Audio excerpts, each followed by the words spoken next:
हामी खेतबारीमा आउँछौँ, किसानसँग कुरा गर्छौँ, हामी समस्या खोज्न जान्छौँ होइन, गाउँमा जान्छौँ, खेतमा जान्छौँ। सूर्यकुण्ड आइपुग्यो।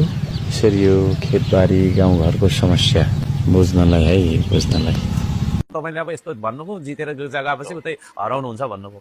म तपाईँलाई यो मिडिया मार्फत भन्छु, हामी खेतबारीमा आउँछौँ, किसानसँग कुरा गर्छौँ होइन।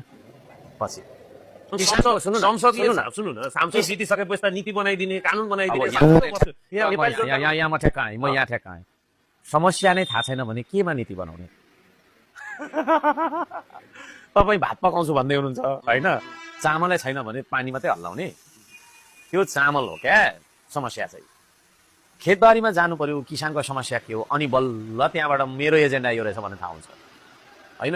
मजदुर कहाँ जानु पर्यो होइन, दुखी गरिब कहाँ जानु पर्यो, तपाईँको समस्या के छ होइन।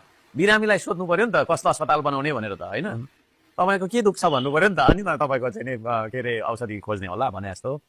हामी समस्या खोज्न जान्छौँ, खेतमा जान्छौँ होइन, गाउँमा जान्छौँ। गाउँ देश, यो देश भनेको गाउँ हो त, उत्पादन भनेको गाउँ हो होइन। त्यो काठमाडौँमा बसिरहेको हुन्छ, विराटनगर धरानमा बसिरहेको हुन्छ त, हुँदैन नि त।